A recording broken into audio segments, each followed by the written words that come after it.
हरियाणा से जुड़ी हर latest update के लिए घंटी बजाएं और सब्सक्राइब करें STV हरियाणा न्यूज, सच के साथ खबरें बेबाक।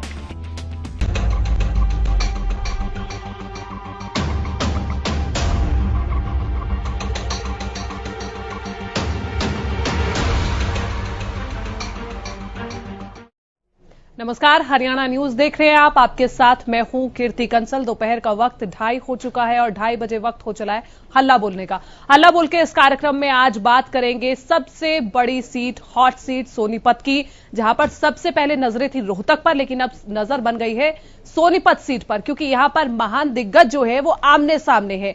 सबसे ज्यादा एक्सपीरियंस्ड पूर्व सीएम भूपेंद्र सिंह हुड्डा इसी सीट से कांग्रेस की टिकट पर चुनाव लड़ रहे हैं। और अगर बात करें जेजेपी की, तो दिग्विजय भी इस बार यहां से चुनाव लड़ रहे हैं। यानी कि कांग्रेस और जेजेपी में जबरदस्त टक्कर देखने को मिलेगी। और इसलिए तमाम तरह के बड़े सवाल आज आपके सामने कि सोनीपत सीट पर जाट समीकरण क्या कुछ कहते हैं आपके हिसाब से, और किसके सर पर सजेगा जीत का ताज और किसके गले में होगा कांटों का हार।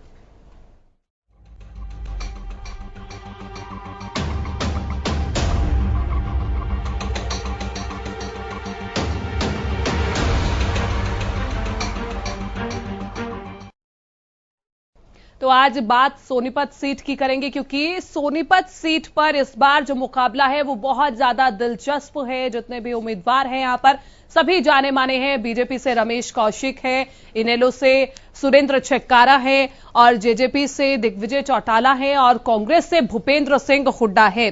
तो इस बार कांग्रेस ने भी जाट कार्ड खेला है, भूपेंद्र सिंह हुड्डा को चुनावी जंग में उतारा, और उसके बाद जेजेपी ने भी दिग्विजय चौटाला को मैदान में उतार दिया। और जब दिग्विजय चौटाला को मैदान में उतारा तो कहीं ना कहीं कांग्रेस की जो मुश्किलें हैं वो बढ़ती हुई नजर आ रही है। क्योंकि अगर थोड़ा सा पीछे हम जाएं, अगर बात जींद की करें, तो जींद में जेजेपी का काफी अच्छा प्रदर्शन रहा था। लेकिन इस बार ये देखना होगा कि सोनीपत सीट पर इस बार जेजेपी किस तरह का प्रदर्शन करती है, और जाट समीकरण इस सीट पर क्या कहते हैं आपके हिसाब से, आपकी राय क्या कहती है, आप इस कार्यक्रम में जरूर जुड़ करके बताएं। अगर बात हम करें भूपेंद्र सिंह हुड्डा की, तो भूपेंद्र सिंह हुड्डा का जो राजनीतिक सफर है वो भी काफी ज्यादा दिलचस्प रहा है। भूपेंद्र सिंह हुड्डा पूर्व सीएम रहे हैं हरियाणा के, और कई बार उन्होंने चुनाव भी जीता है।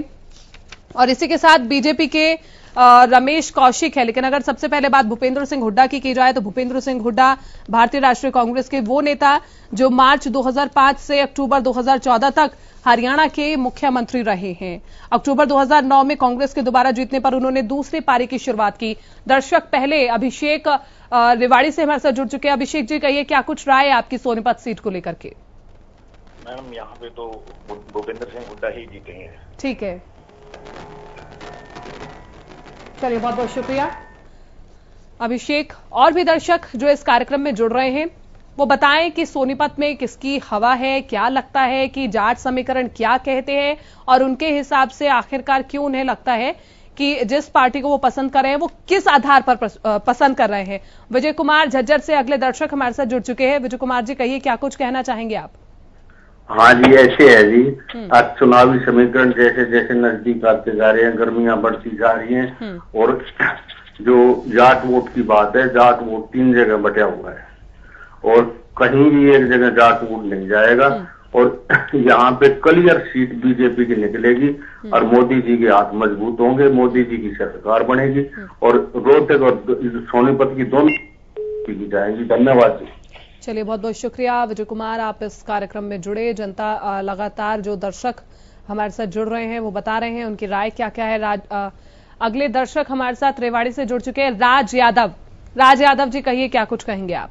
मैडम, इस समय जो देश में माहौल चल रहा है उसमें जाट गैर जाट का कोई मुद्दा नहीं है। ठीक है। इस समय देश में मुद्दा है एक मोदी, और दूसरा एक युवा चेहरा दिग्विजय चौटाला जो सोनीपत से चुनाव लड़ रहे हैं। भूपेंद्र हुड्डा आज के दिन एक चले हुए कारतूस हो गए हैं, क्योंकि पार्टी में उनकी कोई पूछ नहीं है। अब अशोक तंवर उनको हरियाणा में एक कांग्रेस में बड़ी चुनौती उभर रहे हैं, क्योंकि अशोक तंवर को पार्टी हाईकमान का अपर हेड मिला हुआ है। और भूपेंद्र हुड्डा पार्टी हाईकमान की नजरों में गिर चुके हैं, क्योंकि जो रोहतक कांड जाट आरक्षण में भूपेंद्र हुड्डा ने करवाया, उनके साथी जो प्रोफेसर वीरेंद्र सिंह, इसमें दीपेंद्र हुड्डा, भूपेंद्र हुड्डा इनका खुला हाथ था, जिसमें इन्हें और जातियों के साथ अत्याचार किया है।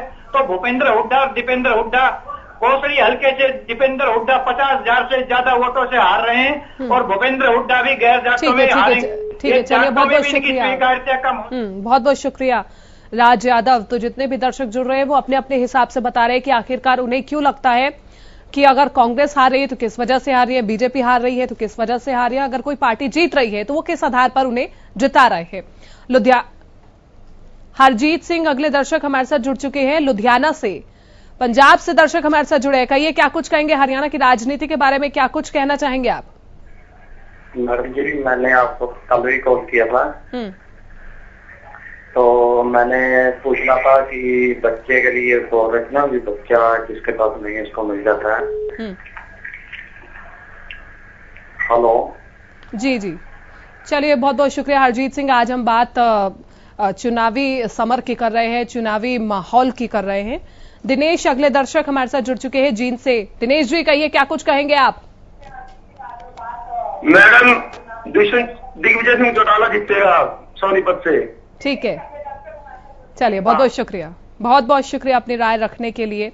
दर्शक अगर जुड़े इस कार्यक्रम में, अगर वो बताएं कि इस पार्टी से जुड़ रहे हैं, तो एक बार ये भी बताएं कि किस आधार पर उन्हें जीत मिलने वाली है, किस आधार पर जनता उन्हें चुनने वाली है। क्या जनता जागरूक है और सिर्फ विकास के मुद्दों को देख करके इस बार वोट डाल रही है, या फिर और तरह के जातीय समीकरण को देख करके भी वोट इस बार जनता डाल रही है? तो ये कार्यक्रम इसलिए आपके लिए रखा गया है ताकि सीधा जनता इस कार्यक्रम में जुड़े और सीधा हम उनसे बातचीत कर सके। और नंबर आपकी टीवी स्क्रीन पर फ्लैश हो रहे हैं, नंबरों के जरिए आप इस कार्यक्रम में जुड़े।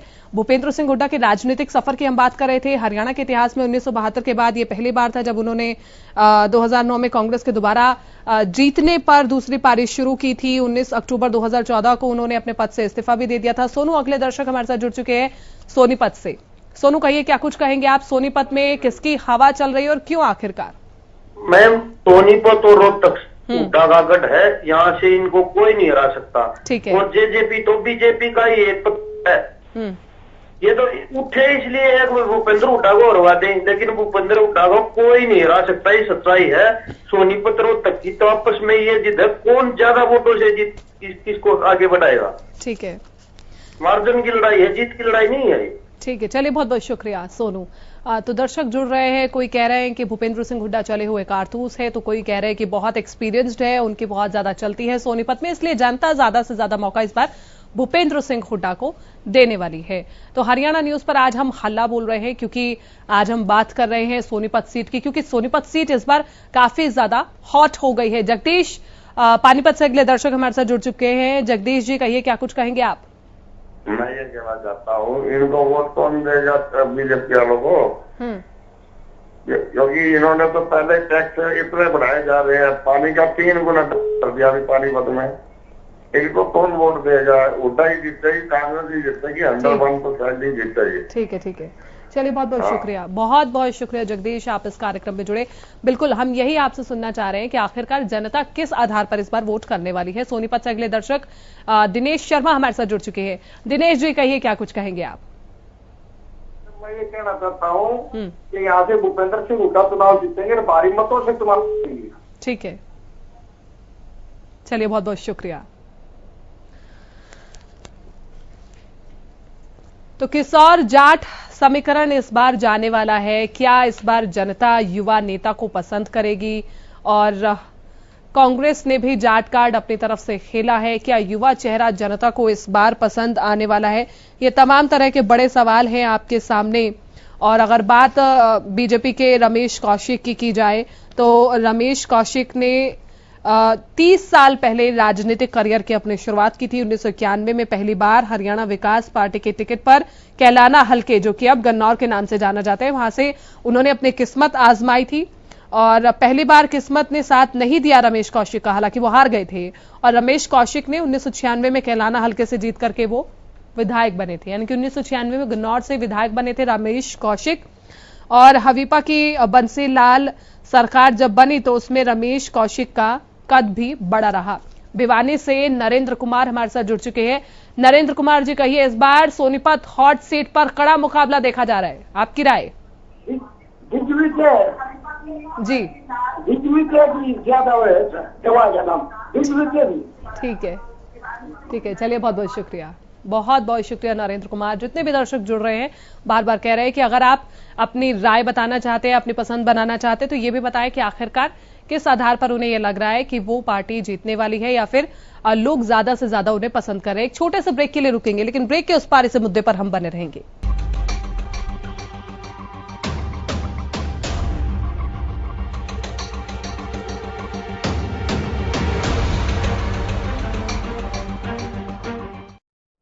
तो ब्रेक के बाद आप सभी का स्वागत है। बात कर रहे हैं हम सोनीपत सीट की, और सोनीपत सीट पर आखिरकार क्या कुछ समीकरण बन रहे हैं, ये हम आपसे जानना चाहते हैं। और क्या लगता है कि इस बार जनता किसे पसंद करेगी? तो सीधा हम आपसे ही यह सवाल पूछ रहे हैं कि आप इस बार किसे ज्यादा पसंद कर रहे हैं और आखिरकार किस आधार पर आप इस बार चुनाव कर रहे हैं, क्योंकि इस बार सोनीपत सीट से मुकाबला बड़ा जबरदस्त रहने वाला है। सोनीपत सीट से कांग्रेस की टिकट पर भूपेंद्र सिंह हुड्डा है, जिस पर कांग्रेस ने विश्वास जताया है। झज्जर से राजवीर अगले दर्शक हमारे साथ जुड़ चुके हैं। राजवीर जी कहिए, क्या कुछ कहेंगे आप? जी, सोनीपत से भूपेंद्र हुड्डा जी जीते हैं। आवाज मिल रही है आपको? आज मिल रही है, आवाज मिल रही है। ठीक है, आज सोनीपत से भूपेंद्र हुड्डा जीतेंगे जी। ठीक है, ठीक है। चलिए बहुत बहुत शुक्रिया राजवीर, आप इस कार्यक्रम में जुड़े। तो नंबर आपकी टीवी स्क्रीन पर फ्लैश हो रहे हैं, नंबरों के जरिए आप इस कार्यक्रम में जुड़े और बताएं कि क्या कहते हैं सोनीपत सीट के समीकरण। राम गुरुग्राम से हमारे नियमित दर्शक हमारे साथ जुड़ चुके हैं। राम जी कहिए, क्या कुछ कहेंगे आप? कीर्ति जी नमस्कार। जी नमस्कार। ऐसा है, कांग्रेस को बीजेपी कांग्रेस राजस्थान और एमपी के अहंकार में नहीं रहना चाहिए, वहां पे तीसरा विकल्प नहीं था। ठीक उसी तरह दिल्ली में तीसरा विकल्प था तो 32 से 3 पे पहुंच गई और 9 से 0 पे पहुंच गई कांग्रेस। अगर कांग्रेस थोड़ा सा एक कदम कब आगे बढ़ के त्याग करती यूपी के अंदर और हरियाणा के अंदर, दिल्ली के अंदर, मैं दावे से कहता हूं बीजेपी को कोई जिता ही नहीं सकता। बीजेपी ने हार नहीं आना था, लेकिन अब बीजेपी के चांस हैं।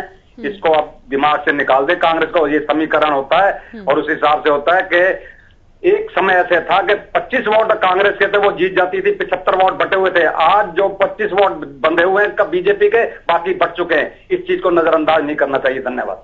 बहुत बहुत शुक्रिया राम इस कार्यक्रम में जुड़ने के लिए। तो राम बता रहे थे क्या कुछ समीकरण उनके हिसाब से लग रहे हैं हरियाणा में और कांग्रेस इस बार किस तरह से जीत हासिल कर सकती है। रोहतक से अगले दर्शक बीशु हमारे साथ जुड़ चुके हैं। बीशु जी कहिए, क्या कुछ कहेंगे आप?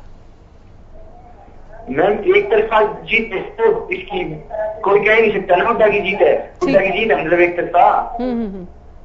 क्योंकि मैम जाट वोटर ज्यादा है इसमें सोनीपत उसमें डिस्ट्रिक्ट में। हाँ। ठीक है, चलिए बहुत बहुत शुक्रिया। तो वही हम भी आज एक सवाल आपके सामने रख ही रहे हैं कि कांग्रेस ने भी इस बार जाट कार्ड खेला है, लेकिन बड़ी ही सतर्कता से जेजेपी ने भी दिग्विजय चौटाला को मैदान में उतारा और कहीं ना कहीं उन्होंने भी कांग्रेस के लिए मुश्किलें बढ़ा दी है। बाल कुमार अगले दर्शक हमारे साथ जुड़ चुके हैं। बाल कुमार जी कहिए, क्या कुछ कहेंगे आप? जी मैं नमस्कार। सबसे पहले तो धन्यवाद करूंगा आपका कि आपने अपने टीवी न्यूज पर जो है बोलने का मौका दिया। जी शुक्रिया। वैसे तो हम फरीदाबाद से हैं, फिर भी जो एक जाट कार्ड जो आप बता रहे हैं, हाँ। भूपेंद्र सिंह हुड्डा जो है पूर्व सीएम भी रह चुके हैं। जी और दिग्विजय चौटाला की जेजेपी पार्टी के जो है इस चक्कर में ये बहुत ही हॉट सीट रहने वाली है। और मतलब मैं बताना चाहूंगा क्योंकि जेजेपी और आपका जो गठबंधन हुआ है ये एक तरफ तो युवाओं को खींचेगा, दूसरा क्योंकि किसान ने जो है अस्पताल में और काम किया है और स्कूलों के लिए काम किया है, दिल्ली में बहुत अच्छी छवि है उनकी, तो इसका फर्क बहुत पड़ेगा। ठीक है। अब की बार ऐसा कुछ नहीं है कि सिर्फ भूपेंद्र सिंह हुड्डा के पूर्व सीएम रह चुके तो उनका व्यवहार रहेगा। हाँ। मेरे हिसाब से आम आदमी पार्टी और जेजेपी जो है पार्टी है, इसका प्रभाव देखने को मिलेगा। ठीक है, चलिए बहुत बहुत शुक्रिया बाल कुमार जी, आप इस कार्यक्रम में जुड़े। बाल कुमार के हिसाब से वो कह रहे हैं कि इस बार जनता थोड़ा चेंज चाहती है और इसलिए भी कांग्रेस को नहीं पसंद करके जेजेपी और आपको मौका दे सकती है जनता। सुरेंद्र कुमार अगले दर्शक जींद से हमारे साथ जुड़ चुके हैं। सुरेंद्र कुमार जी कहिए। मैं सुरेंद्र कुमार गांव छात्र डिस्ट्रिक्ट जींद से बोल रहा हूँ। जी स्वागत है आपका, कहिए। जातिवाद है कोई मतलब नहीं मैडम जी, इसमें ना उड्डा ना डुड्डा, इसमें तो ये मुख्यमंत्री, ईमानदार मुख्यमंत्री मनोहर लाल खट्टर की जीत होगी और मोदी जी की जीत होगी इसमें। ठीक है, चलिए बहुत बहुत शुक्रिया सुरेंद्र कुमार, आप इस कार्यक्रम में जुड़े और आपने अपनी राय रखी। तो भूपेंद्र सिंह हुड्डा का अनुभव क्या भारी पड़ सकता है या फिर दोबारा से बीजेपी का सिक्का चलेगा? हरियाणा न्यूज पर आप हल्ला बोल सकते हैं क्योंकि बीजेपी से रमेश कौशिक है, 30 साल की राजनीति वो कर चुके हैं, जाने माने चेहरे हैं और जनता ये देखना होगा कि किसे अपना मैंडेट देती है। कैथल से मनराज अगले दर्शक हमारे साथ जुड़ चुके हैं। मनराज जी, कहिए क्या कुछ कहेंगे आप? मैम, ना तो जीतेंगे भूपेंद्र हुड्डा, ठीक है, ना चलेगा बीजेपी का सिक्का। भाई दिग्विजय चौटाला जीतेंगे भारी मतों से। ठीक है, चलिए बहुत बहुत स्वागत है आपके विचारों का। और भी दर्शक जो देख रहे हैं वो इस कार्यक्रम में जल्द से जल्द जुड़े क्योंकि वक्त बहुत थोड़ा रह गया है। कृष्ण फरीदाबाद से हमारे साथ जुड़ चुके हैं। कृष्ण जी, कहिए फरीदाबाद में क्या कुछ लहर आपको दिख रही है? हालांकि बात आज सोनीपत सीट की कर रहे हैं, लेकिन फरीदाबाद की भी आप बता सकते हैं हाल। फरीदाबाद में तो जी कृष्णपाल की लहर दिखी है। ठीक है, और कृष्णपाल की लहर दिखी है जी, और ये नरेंद्र मोदी की इसकी लहर दिख रही है। नहीं तो जो मोदी के जो सांसद है वैसे काम वाम तो इनने जो किया वो ठीक ही है। बाकी वैसे मोदी को लेकर ही वोट दे रहे हैं, नाम से ही जो उन्होंने किया। बाकी जो सांसद वांसद है वो तो काम ऐसे ही कर रहे हैं। कांग्रेस से भी पूरा काम किया है ना, काम वाम नहीं किया। ठीक है, चलिए बहुत बहुत शुक्रिया। अगले दर्शक प्रदीप हमारे साथ जुड़ चुके हैं। प्रदीप जी, कहिए क्या कुछ कहेंगे आप? प्रदीप सोनीपत से ही जुड़े हैं। सोनीपत में इस बार किसकी हवा देखने को मिल रही है प्रदीप जी? मैडम, यहाँ सोनीपत से इनेलो प्रत्याशी सुरेंद्र चिकारा जी बहुत भारी मतों से जीतेंगे जी। ठीक है, क्योंकि इनके पास कल 2 दिन पहले तो ये कांग्रेस और जेजेपी वाले एक दूसरे को मिले हुए थे, आज एक दूसरे के खिलाफ खड़े हुए हैं। ये इनका ठगबंद है ना, लोगों को बनाने का काम है इनका। और जो बीजेपी का प्रत्याशी हमारा है, आज तक हमारे गांव में या इलाके में कभी नहीं दिखाई दिया हमें। ये तो इस तरह गुमशुदा के पोस्टर लगे हुए हैं, इनको वोट कौन देगा? तो एक ही विकल्प है, सिर्फ इनेलो का प्रत्याशी जीतेगा और बहुत ज्यादा भारी मतों से जीतेगा। चलिए, आपकी निजी राय स्वागत करते हैं प्रदीप, बहुत बहुत शुक्रिया आप इस कार्यक्रम में जुड़े। और मदन पाल अगले दर्शक हमारे साथ जुड़ चुके हैं जींद से। मदन पाल जी, कहिए क्या कुछ कहेंगे आप? जी नमस्कार। जीतेंगे जी। ठीक है, हाँ जी, इनकी छवि को देखते हुए कितनी हेलो जी जी सुन रहे हैं आपको। हाँ जी, बहुत बढ़िया काम किए हुए हैं इनने। चलिए बहुत बहुत शुक्रिया मदन पाल जी, आप इस कार्यक्रम में जुड़े। तो क्या युवा चेहरा जनता की पसंद बनेगा या फिर से जनता भूपेंद्र सिंह हुड्डा को अपना नेता चुनने वाले हैं? क्योंकि भूपेंद्र सिंह हुड्डा अनुभवी नेता रहे हैं और इस बार कांग्रेस ने उन पर दोबारा से विश्वास जताया है। लेकिन 23 मई का वो ऐतिहासिक दिन होगा जिस दिन पता चलेगा कि आखिरकार जनता किसके सिर पर ताज सजाने वाली है। जितने भी दर्शक इस कार्यक्रम में जुड़े उन सभी का बहुत बहुत शुक्रिया। फिलहाल मुझे दीजिए इजाजत, नमस्कार।